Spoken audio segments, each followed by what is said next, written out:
Hey guys, it's Jenny Silver. We are doing a live small business Q&A tonight. I primarily work with California-based businesses, but I understand that many of you that might be joining or watching the replay all around the United States. So you're welcome to add in your questions as well. And I will do the best I can to point you in the right direction. I was just live a couple days ago, live again, and I think I'm going to do a few more every week throughout tax season. It's an incredibly difficult time for self-employed small business owners, independent contractors to get everything in line, not only for the new year and all the goals that you have and the way you want to set up your business, but it's also incredibly difficult to get things ready for tax time. And we kind of get hit by a just vast array of many different types of taxes from now until April. So I'm going to touch on some of those. There is a big update with California EDD. Debbie, you asked about EDD if I would cover it again. And I said no, unless it pertains to small business. Well, this pertains to small business. So I'm going to give this announcement first so that anyone that is having trouble going through this situation knows how to deal with it right now. If you are a business or someone who is self-employed, including independent contractors, which in most cases would mean gig workers, you're affected by the Southern California wildfires, the California EDD now has, as of 2 days ago, disaster unemployment assistance available for self-employed. So just like it was during the pandemic, how self-employed individuals did not have access to unemployment benefits because we don't pay into that system. However, because there's a disaster going on, there has been additional legislation put forth that enacts a set of disaster unemployment assistance to be made available to those who are self-employed. So if you are someone who is self-employed, if you're someone that is in that area affected by those wildfires in Southern California and your business is damaged, your business is shut down, you cannot get to your business, let's say you have to cancel your contracts, your customers, your clients, etc. If your work is significantly decreased, or if you have to shut down, cancel contracts, then you can apply for disaster unemployment assistance. And I'm going to show you that on my screen in just a sec. Debbie Hall is here. Hi, Debbie. Still on for Monday, 12 noon? Yes, I think so. I'll put out an announcement to my email list and on this platform called YouTube a couple days before, but I do believe that I will also be streaming Monday at noon while my kids are at school. I love podcasts. Hello, it is good to see you again. Thank you very much. I hope you're doing well. Let me know what's new with you. Okay, so I want to show you guys the DUA website real quick so that you see that information. If you happen to be in Southern California, most likely you're going to come across this video as a replay through searching for this sort of assistance. There's a better video that I made earlier today that shows you more detailed information. You can view it on my channel if this is something that applies to you. So I'm going to go ahead and share my screen. It's going to look real chaotic for a moment because I live dangerously. Okay. Okay, so disaster unemployment assistance is now available to Los Angeles County workers impacted by California wildfires and severe winds.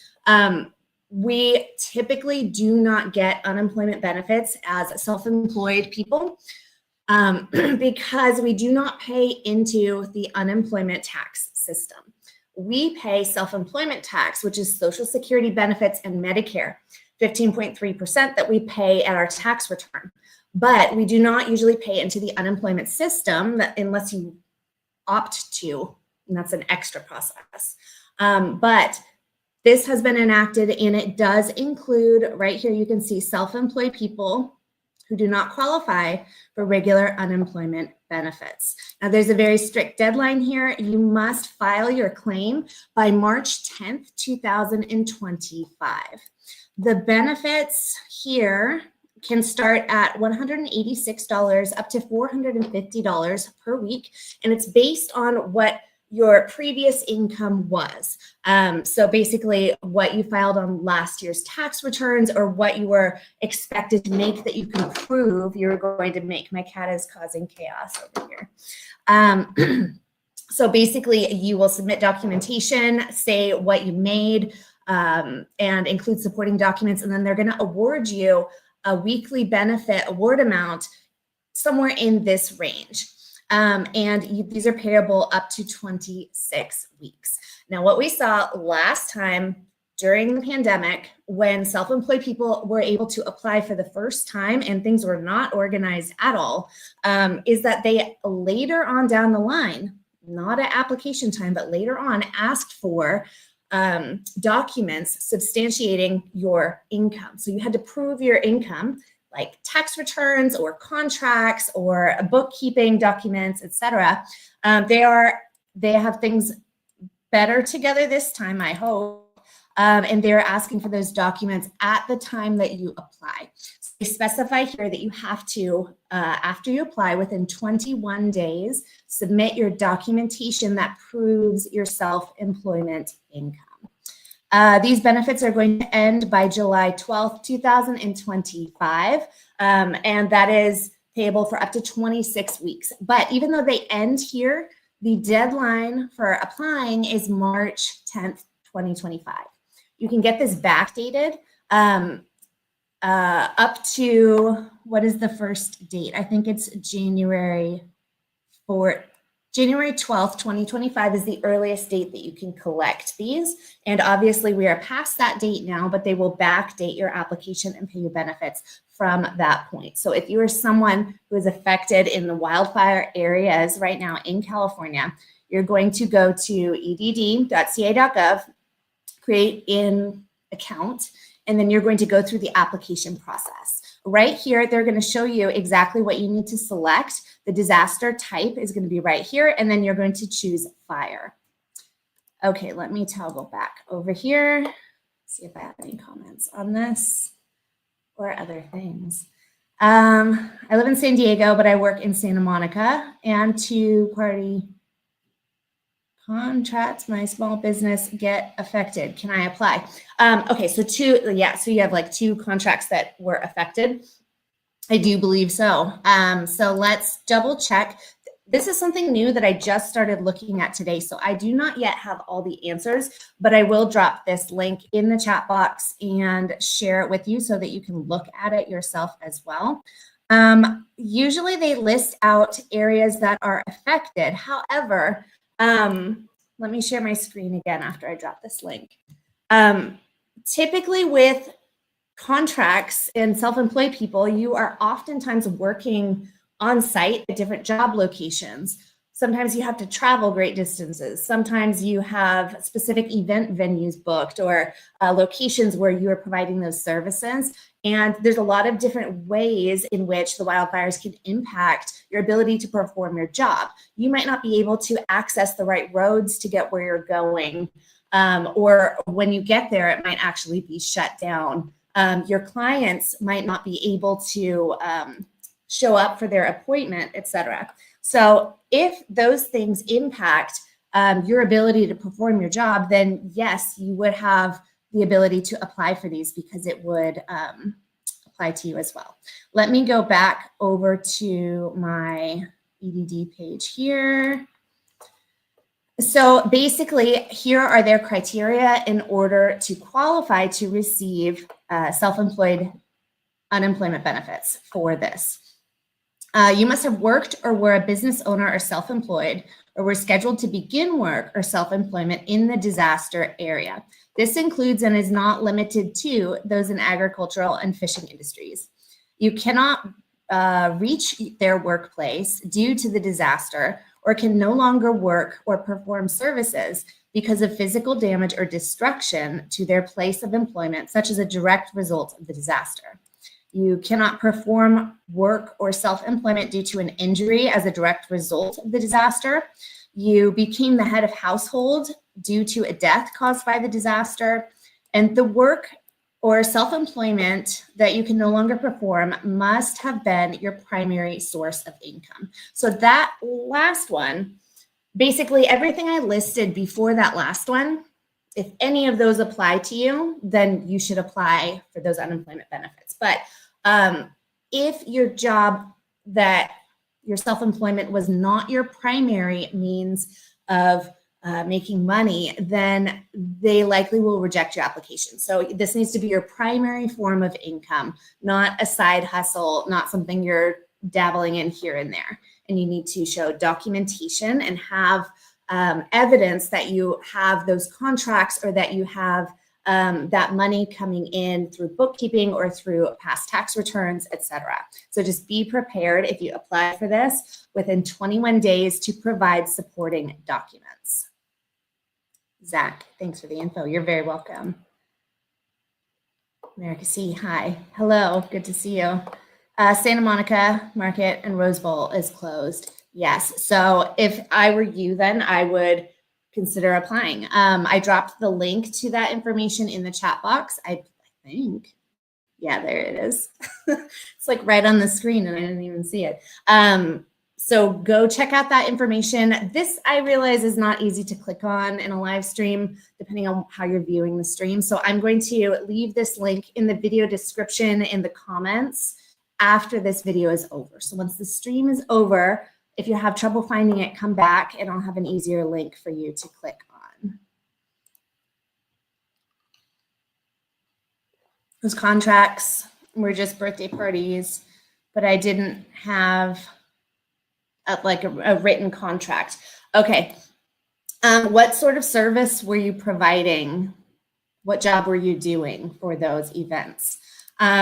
What was your form of communication for them? Is this your primary means of income?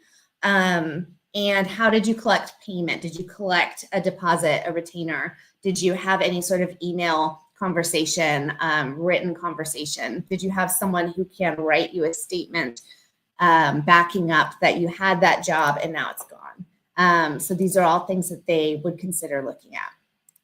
Tiffany Rodriguez, is this only available for people who live in SoCal, or does this apply to a small business from the Central Valley who drives to LA to the wholesale district? Sorry, my memory there, plugged in flower district. Wholesale district for inventory as well. Okay, so let's go back over here, because if this is impacting just your inventory, then no, I do not believe that you would qualify, because if it's impacting your inventory, you would then find another inventory option and you would resume being able to work. Because you're not working directly with clients in that area or with events in that area or with jobs, no business location of yours has been shut down. You're not traveling through there specifically to fulfill your obligations and perform your job. I don't believe that it would qualify to receive any sort of benefits just because you, correct me if I'm wrong, are only traveling there to obtain inventory. Hopefully that answers your question. You're very welcome. Podcast. Do I need to create an LLC if I just sell retail items online? I saw the fees to file for an LLC. Okay, so if you're selling retail items online, then you have a business. You are selling items, you're transacting sales. It doesn't matter if it's in person or online, but the type of business that you form is up to you. An LLC is a common type of business entity, which is a limited liability company. And it's one of the most popular for new entrepreneurs to look at, and one of the most popular for smaller businesses as well. The other option is a sole proprietorship. Now, the difference between the two is that a sole proprietorship, you, the business owner, and your business are one and the same. There's no separation between the business entity and the personal entity, and therefore all of your assets and your business liabilities are all intertwined as well. So starting as a sole proprietor is an option for you. This basically means that you are not going to register as an LLC with the Secretary of State, which is additional steps and additional taxes and fees. Now, a sole proprietorship is going to be beneficial if you're just starting out and you don't want to invest the money in that annual LLC tax, which is $800 a year, regardless of how much you earn. If you earn nothing, you still have to pay it. And LLC taxes do go up once you reach a $250,000 income per year threshold. Starting as a sole proprietor is a good option because if you are just getting started, you don't have to pay that high tax and you don't have to file additional paperwork with the state, but you do have to still obtain a business license, a fictitious business name statement, also known as a DBA, and you also have to obtain a seller's permit if you're selling tangible products, holding inventory, or making wholesale purchases, and you still need to get those things as well. Now, an LLC is going to separate the business and the business owner. So if you have, let's say you're in a very high risk industry, you're selling things that maybe are, let's say, for example, cosmetics that people are going to put on their body or consume. Don't consume the cosmetics, but other things they might consume. Then you may want to consider forming an LLC because that's a higher risk industry, more potential for lawsuits. But you also want to make sure that if you form an LLC, you understand that's gonna be the protection between separating your business liabilities and your personal assets. So if you have personal assets such as a home, a car, rental properties, etc., and you want to separate those from your business entity and protect them from potential lawsuits, then that would be what you consider doing filing an LLC for. Additionally, forming an LLC also opens up the possibility to be taxed differently. The default when you form a single member LLC is still to be taxed as a sole proprietor, as a disregarded entity. That's the default. But if you file an additional form to elect what's called S-Corp tax status, you can be taxed differently and essentially save on self-employment taxes. That is only a good option for those who are well established in business and who anticipate revenues in the amount of $100,000 or more per year. So generally speaking, do you need an LLC to sell retail items online? No. Do you need a business license, a seller's permit, and a DBA? Can you do it as a sole proprietor? Yes. Can you convert your sole proprietorship to an LLC later on when you start making more money and you want to pay that annual $800 tax, separate your business and personal assets, and what else? Change how you're taxed? Yes, you can convert it later on. I need some water. Ice cream and coffee. What are we talking about? Providing ice cream and coffee or events for your job. Okay.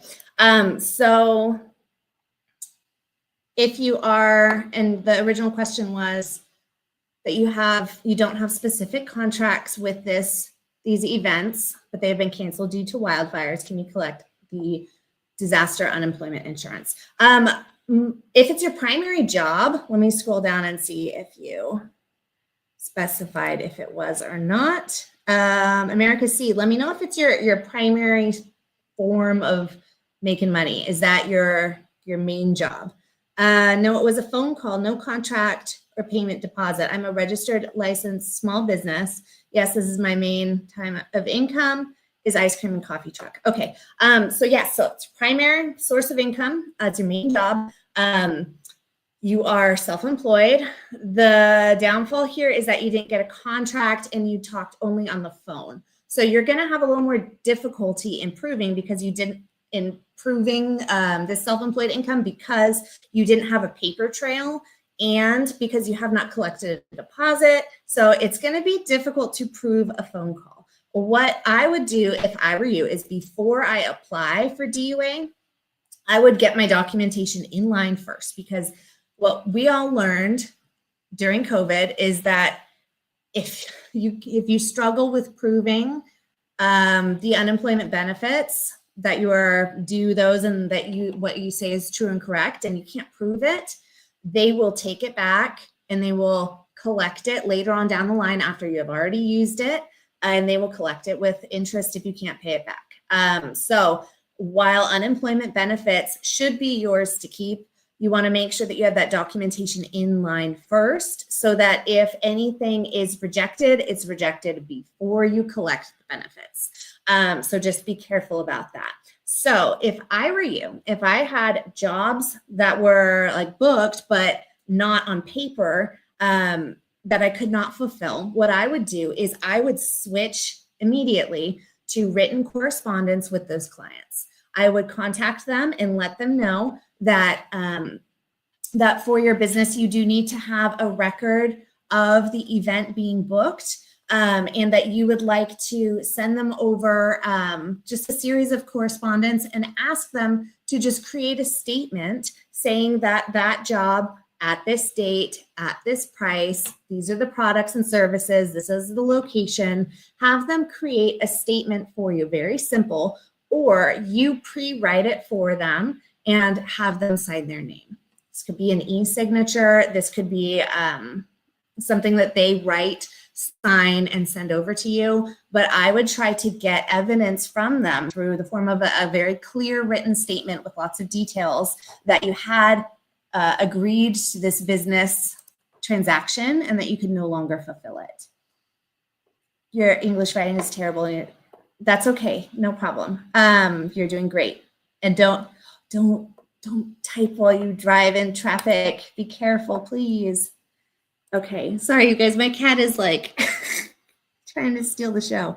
It's my main source of income. Okay, so yeah, so I would contact your clients and ask them if they're able to just help you create a paper trail of that very quickly and easily. Make it as easy for the customer as possible. Pre-write it for them, ask them if they can sign it. And then if they don't reply to you because they might be going through their own difficult times, they might not want to comment back, and that's going to be difficult. I would give them some sort of incentive that this would really help me out. Could you please provide this so that I can collect this unemployment assistance? I would really appreciate it. As a thank you for your next upcoming booking, I would like to discount you this % if you have any trouble getting a hold of them, because it can be difficult to get people to send something after the fact. Okay, do you have, I love podcasts, do you have a video? This cat, you guys, what is she doing? Do you have a video or recommendation on how to obtain a business license and seller's permit? I'm going through a process to obtain a DBA, a registered agent, business address, and EIN. Yes, I do. I have many. So if you go to my channel homepage and you search, I'll grab one for you real quick, and you search any of those, you will find separate videos on all of those. And then you will also find, oh gosh, I don't want my video to start playing at me here. You will also find, give me one sec, you guys. I hope I don't have a video that starts playing here.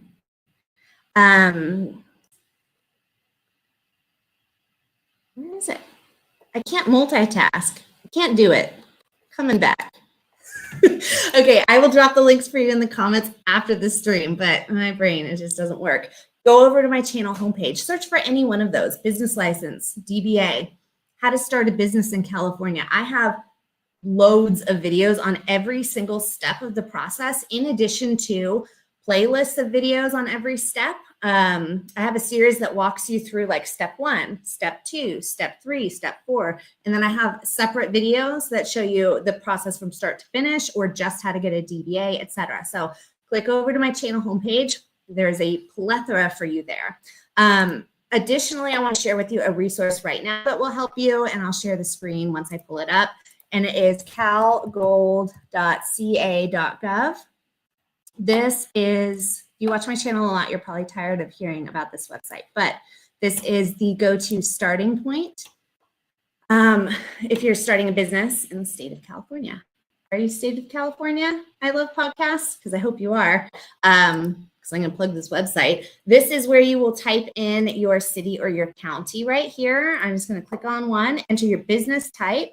I'm just going to type in photography and then click search. And then this is going to provide you with a list of all possible licenses, permits, registrations that you may need for that city and that industry. Then you can go over to the right over here and you can click on website, and then it's going to show you exactly the website for that specific department where you obtain that license. So business licenses are done on the city level. So all of those are going to be different. DBA is going to be your county clerk recorder's office, and seller's permit is through the state of California, the CDTFA. Okay, so I think we addressed all of that, and you need a registered agent. I have a registered agent service, I think, plugged in the video description of my videos, but I also have individual videos that show you that as well. So let me know if you have additional questions about each of those steps, and I'm happy to answer them. Most of this information I have memorized in my brain somehow, so I can rattle it off for you. Okay, thank you. You're very welcome. Okay. Hello, Jenny. Can I use a virtual office with a signed lease to be approved for a Sacramento business license? I'm asking because I watched your video before about applying for a business license. Okay, so it depends. Depends what service you bought. Sometimes certain cities are pickier and will reject even if it is an approved virtual office service that provides that. However, in most cases, cities will approve your business license to a virtual office address if that is a specific service that is included with that office. For example, if you buy a virtual address only, and you just buy the address, it's a mailbox, and that's the only service you're paying for, then you cannot register that because the business is not providing you with the service of saying that you can register within their business. But if you apply for a virtual office and it specifically lists on that company that yes, you are allowed to register your business address to this address, then yes, the cities should not reject it. Every once in a while you get a difficult city that I get feedback from a viewer or someone that it was rejected, but legally, they should be accepting these. Sacramento, I didn't have a Sacramento license, I had an Elk Grove license. And they allowed a virtual office, as well as every other city I've had businesses in have allowed a virtual office. So just make sure that when you buy your service and you sign up for it, that you read exactly what is being included in it, and make sure that you select, usually there's like different tiers of services that you can sign up for. People always want to sign up for the cheapest one, but usually the cheapest one in most businesses offering virtual offices won't include the ability to register your business there. So just make sure that you read what's being included and know what you're signing up for. Thank you for the resources. You're very welcome. Okay, you're very welcome.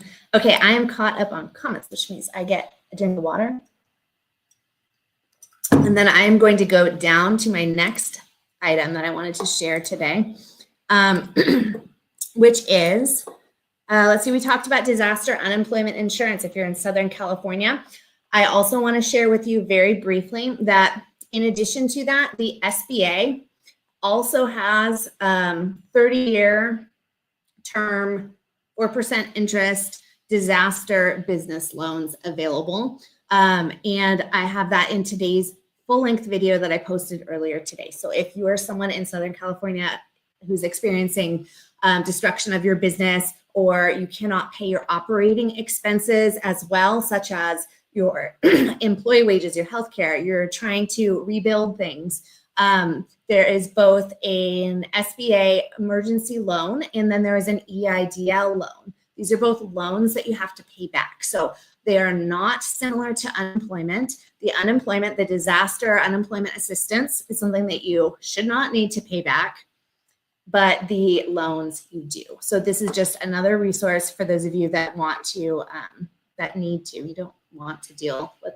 that awful disaster, but if you are in need of taking out a loan for that, the SBA is 30-year fixed with a 4% interest. And you can access that information over in my other video. Okay, next thing You guys feel free to drop more questions if you have them. Next thing I want to talk about today is a few upcoming tax deadlines for small businesses. There's a lot of deadlines coming up. If you are your first year in business or even your second or your third, you might not be used to all of these tax deadlines yet, and it can be tricky to keep on top of them. The first one that I want to talk about is 1099s. 1099 tax deadline is going to be due on January 31st.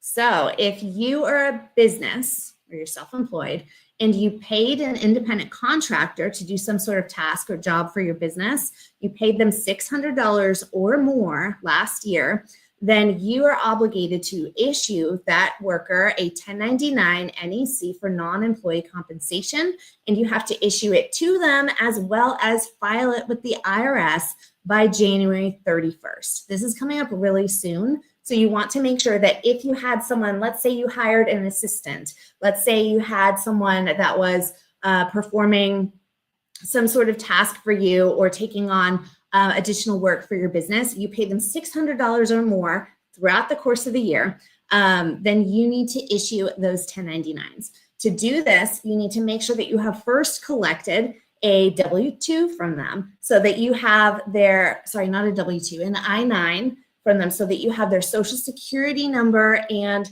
their information so that you can use their tax ID and collect that information to formulate the 1099s. This then means that you need to file them and send them by January 31st. So that is coming up. Additionally, also by January 31st, something different is sales tax. The fourth quarter sales tax, if you're on a quarterly reporting basis, you sell tangible products and you are on a quarterly reporting basis, that deadline is coming up as well, and it is January 31st. So if you are someone that needs to file sales tax, don't forget about it because you will be charged interest if you don't do it with the CDTFA. The next deadline coming up, we all know, is tax day, which is going to be, if you're self-employed, it's going to be federal and state income taxes, as well as self-employment tax. If you're an LLC, you will have the $800 California state LLC tax due. And the last one that a lot of new business owners do not realize, which is due the same day on tax day, is the first installment of your estimated quarterly income taxes. Estimated quarterly income taxes were something that I did not know I had to pay early on in my business, like over a decade ago. When I first got started, I didn't realize that I needed to pay these. And because I didn't pay into it, when I got that tax bill with penalties and interest, it was a huge shock. So you are obligated to pay estimated quarterly income taxes if you anticipate that next year's tax bill is going to be $1,000 or more. Then you are required to break that payment down into 4 equal installments and pay them out on the IRS's reporting schedule for estimated quarterly income tax. A lot of taxes that we don't like talking about. Okay. If there are any additional questions, now is your time to shoot them in the chat box. If you have questions about self-employment tax, estimated income tax, disaster unemployment assistance, what else did we talk about today? Your DBA, your business license, LLC. I'm going to show you real quick where is it? That's not it.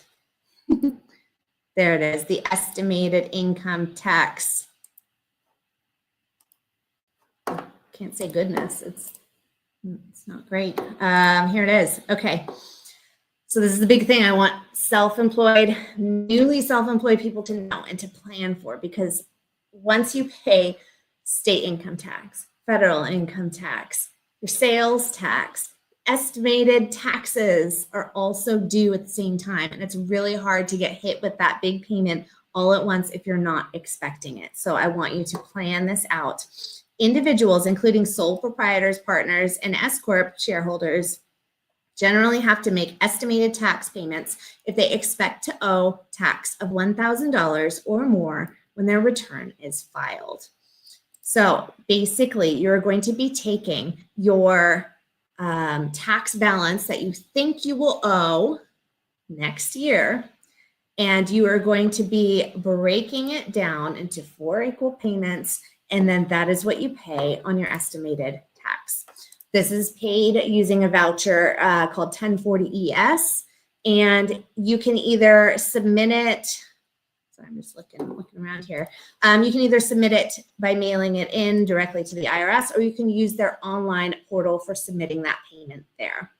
The last thing I'm going to touch on before I close out this live for the evening, say goodbye, is one more tax payment I don't want you to forget. It is your LLC state tax return. Now, there is the $800 payment, and then there is also the state tax return that you have to file. This is Form 568, and your tax filing software, if you're someone that is not paying an accountant, a CPA, someone to file your taxes professionally, then you may be using a software such as TurboTax or another software similar.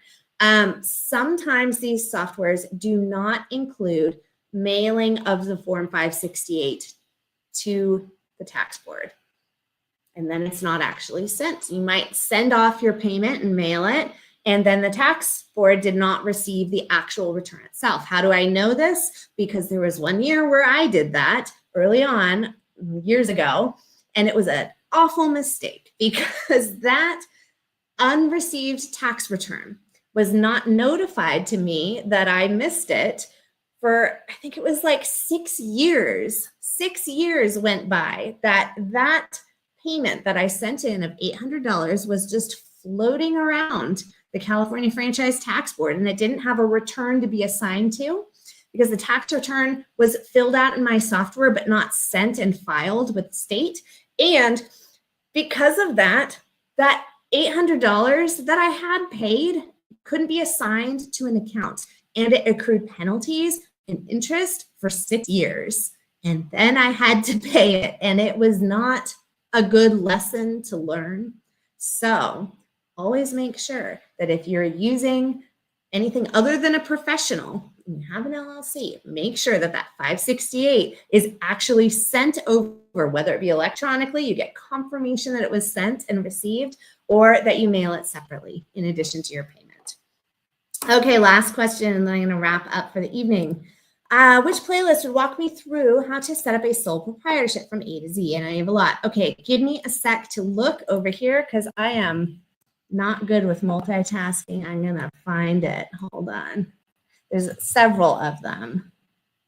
You can just enjoy the silence for a moment and talk amongst yourselves. Okay, I'm going to go here, and then we're going to go to videos. And then I am going to, it is not allowing me to search. Hold on, how do I use my own channel?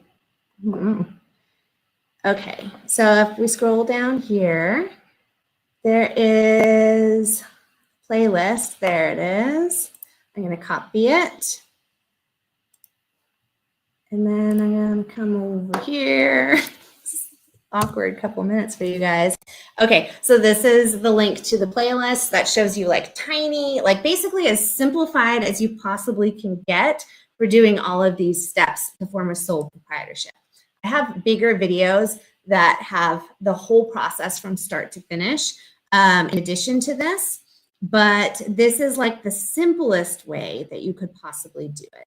And then I'm going to also find one more that is how to start a business in California.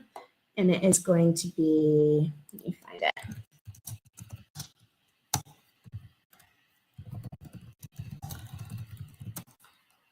The other resource that I'm going to plug right here is my own membership site, which is the California Entrepreneur Collective.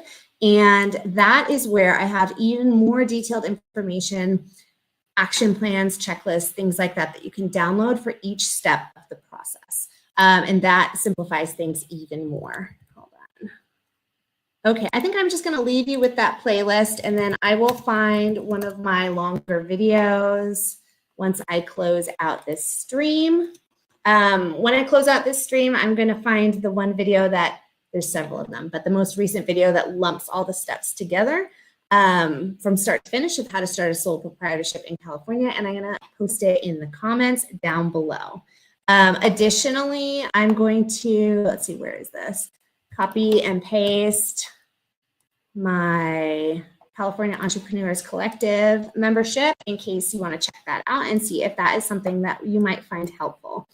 Okay, you guys, thank you for tuning in tonight. If you have additional questions, then I believe I will be going live again on Monday at 12 o'clock in the afternoon. See you later.